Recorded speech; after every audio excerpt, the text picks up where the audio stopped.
ಇವಾಗ ನೀವೆಲ್ಲ ಕೇಳ್ರಿ ಬರೀ heart attack BP cancer sugar ಇದು ವಯಸ್ಸದವ್ರಿಗಲ್ರಿ ನಮ್ಮ ಯಂಗ್ ಜನರೇಷನ್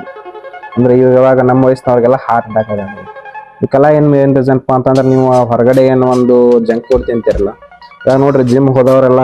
ಫಿಟ್ ಆಗಿರ್ತಾರೆ ಡಯಟ್ ಮೇಂಟೈನ್ ಮಾಡ್ತಾರೆ ಅವ್ರ ಕ್ಯಾಲರೀಸ್ ಮೇಲೆ ತಿಂತಿರ್ತಾರೆ ಅಂತಾರು ಸದ್ಯಕ್ಕೆ ಹಾರ್ಟ್ ಅಟ್ಯಾಕ್ ಬರುತ್ತೆ ಎಕ್ಸಾಂಪಲ್ ಮನೆ ತಿರ್ಕೊಂಡಂತ ದಿಲೀಪ್ ರಾಜ್ ಆಗಿರ್ಬೋದು ಮುಂಚೆ ತಿರ್ಕೊಂಡಂತ ಪುನೀತ್ ರಾಜ್ಕುಮಾರ್ ಸರ್ ಆಗಿರ್ಬೋದು ಸೊ ಇವರೆಲ್ಲ ಎಷ್ಟು ಫಿಟ್ ಆಗಿದ್ರು ಅವರ ಹೆಲ್ತ್ ಎಲ್ಲ ಚಲೋ ನೋಡ್ಕೊಂಡು ಅವ್ರಿಗೆ ಹಾರ್ಟ್ ಅಟ್ಯಾಕ್ ಅನ್ನೋದು ಬರ್ತದೆ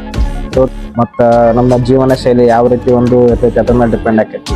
ಮೇನ್ ರೀಸನ್ ಏನಪ್ಪಾ ಅಂತಂದ್ರೆ ನಿಮ್ಮ ಅಡುಗೆ ಮನೆ ಒಳಗೆ ಯೂಸ್ ಮಾಡುವಂಥ ಅಡುಗೆ ಎಣ್ಣೆ ಇದು ಮೇನ್ ಇಂಪಾರ್ಟೆಂಟ್ ಆಕೈತೆ ಯಾಕಂದ್ರೆ ನಾವು ಒಂದು ದಿನ ಸ್ಟಾರ್ಟ್ ಮಾಡೋದು ಒಂದು ಬ್ರೇಕ್ಫಾಸ್ಟಿಂದ ಒಂದು ಊಟದಿಂದ ಸೊ ನಾವು ಅಡುಗೆ ಒಳಗೆ ಏನು ಯೂಸ್ ಮಾಡ್ತೀವಲ್ಲ ಆ ಎಣ್ಣೆ ಭಾಳ ಇಂಪಾರ್ಟೆಂಟ್ ಆಕೈತಿ ಆ ಎಣ್ಣೆ ನೀವು ರಿಫೈನ್ಡ್ ಆಯಿಲ್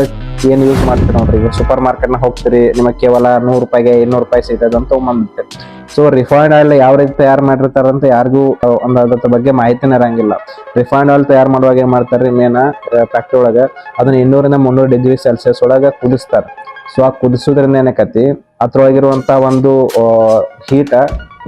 ಜಾಸ್ತಿ ಆಕೈತಿ ಮತ್ತು ಅದ್ರೊಳಗಿರುವಂಥ ನ್ಯೂಟ್ರಿಷನ್ಗಳು ಅವು ಹೋಗ್ಬಿಡ್ತಾವೆ ಸೊ ಆ ಎಣ್ಣೆ ನೀವು ಯೂಸ್ ಮಾಡಿದ್ರು ಏನು ಉಪಯೋಗ ಇಲ್ಲ ನಿಮ್ಮ ಬಾಡಿಗೆ ಅಥವಾ ಯಾಕಂದ್ರೆ ನಿಮ್ಗೆ ಅದರಿಂದ ಏನೊಂದು ನ್ಯೂಟ್ರಿಷನ್ ಆಗಲಿ ಏನು ಸಿಗಂಗಿಲ್ಲ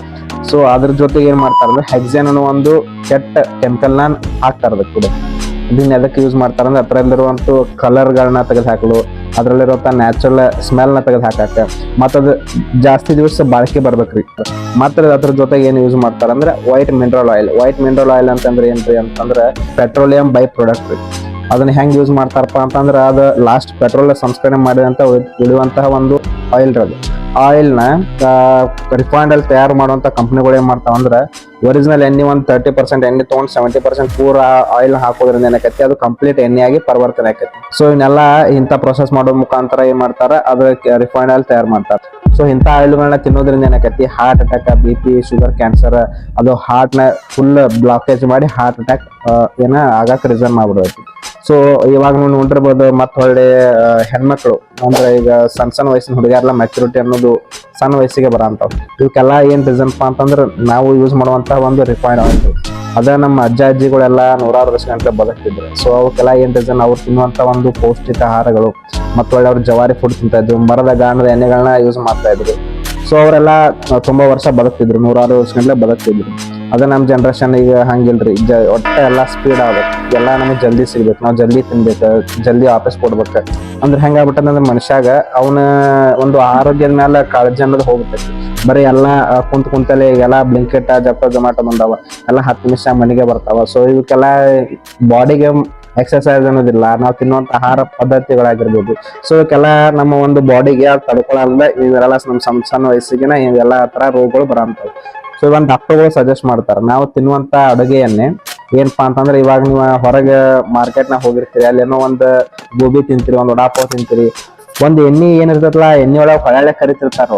ಏನದ ಎಣ್ಣೆ ಒಳಗೆ ಕರಿಯೋದ್ರಿಂದ ಅಥವಾ ಟ್ರಾನ್ಸ್ಪಾರ್ಟ್ ಬಿಡುಗಡೆ ಆಗಿ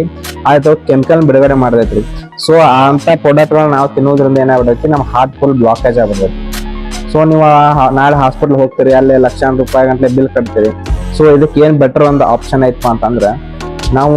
ರಿಫೈನ್ಡ್ ಎಣ್ಣೆಗಳನ್ನ ಬಿಟ್ಟು ಮರದ ಗಾಣದ ವುಡ್ ಪ್ರೆಸ್ಡ್ ಎಣ್ಣೆ ಅಂತಾರೆ ವುಡ್ ಪ್ರೆಸ್ಡ್ ಕೋಲ್ಡ್ ಪ್ರೆಸ್ ಎಣ್ಣೆ ಅಂತಾರೆ ಸೊ ಇಂಥ ಆಯಿಲ್ಗಳನ್ನ ಯೂಸ್ ಮಾಡೋದ್ರಿಂದ ಅದನ್ನ ಒಂದ್ಸಲ ಬಿಟ್ಟು 2 ಸಲ ಡೀಪ್ ಫ್ರೈ ಮಾಡಿದ್ರು ಅದ್ರಾಗ ಅದು ಹೈ ಟೆಂಪರೇಚರ್ನಾಗ ಹೀಟ್ ಮಾಡಿದ್ರು ಅದು ತಡ್ಕೋ ಶಕ್ತಿ ಇರ್ತೈತಿ ಮತ್ತೆ ಒಳ್ಳೆ ಈ ರಿಫೈನ್ಡ್ ಆಯಿಲ್ಗೂ ಗಾಣದ ಎಣ್ಣೆಗಳಿಗೂ ಏನು ವ್ಯತ್ಯಾಸ ಅಂದ್ರೆ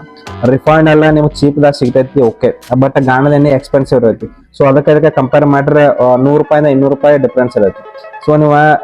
ಮರದ ಗಾಣದ ಎಣ್ಣೆಗಳನ್ನ ಯಾವ ರೀತಿ ತಯಾರು ಮಾಡ್ತಾರ ನಿಮ್ಗೆ ಹೇಳ್ತೀನಿ ಮರದ ಗಾಣದ ಎಣ್ಣೆಗಳನ್ನ ತಯಾರು ಮಾಡುವಾಗ ಅದರಲ್ಲಿ ಏನು ಒಂದು ಕೆಮಿಕಲ್ಗಳಾಗಲಿ ಸಬ್ಸ್ಟೆನ್ಸ್ ಆಗಲಿ ಅಥವಾ ಒಂದು ಏನು ಎಕ್ಸ್ಟ್ರಾ ನ್ಯೂಟ್ರಿಷನ್ಗಳ ಆ್ಯಡ್ ಮಾಡಿರಂಗಿಲ್ಲ ಮ್ಯಾಲ ಮಷಿನ್ ಒಳಗೆ ಕಾಳು ಹಾಕಿದ್ರೆ ಅದು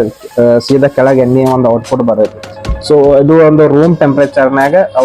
ಎಣ್ಣೆ ಎಕ್ಸ್ಟ್ರಾ ಆಗ್ತೈತಿ ಅದ್ರ ಜೊತೆಗೇನೆ ರಿಫೈನ್ಡ್ ಆಯಿಲ್ ಏನೋ ಒಂದು ಯೂಸ್ ಮಾಡ್ತಿರಲ್ಲ ಅದನ್ನ ಜಾಸ್ತಿ ಒಂದ್ಸಲ ಬಿಟ್ಟು 2 ಸಲ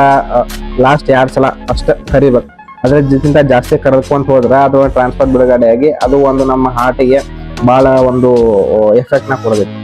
ಸೊ ಮರದ ಗಾಣದ ಎಣ್ಣೆಗಳು ಯಾಕೆ ಯೂಸ್ ಮಾಡ್ಬೇಕು ಇದ್ರಾಗ ಏನಿರ್ತೈತಿ ಮರದ ಗಾಣದ ಎಣ್ಣೆಗಳೊಳಗ ನಮ್ಮ ಬಾಡಿ ಬೇಕಾದಂತಹ ಒಂದು ನ್ಯೂಟ್ರಿಷನ್ಗಳಾಗ್ಬೋದು ಅದು ಒಂದು ರೂಮ್ ಟೆಂಪರೇಚರ್ನ ಎಕ್ಸ್ಟ್ರಾಕ್ಟ್ ಆಗಿರೋದ್ರಿಂದ ಅದರಲ್ಲಿ ಒಂದು ಹೈ ಹೀಟ್ ಅನ್ನೋದು ಇರೋದಿಲ್ಲ ಸೊ ಇಂಥ ಎಣ್ಣೆಗಳನ್ನ ತಿನ್ರಿ ಅಂತ ಇವನ್ ಡಾಕ್ಟರ್ಗಳು ಸಜೆಸ್ಟ್ ಮಾಡ್ತಾರೆ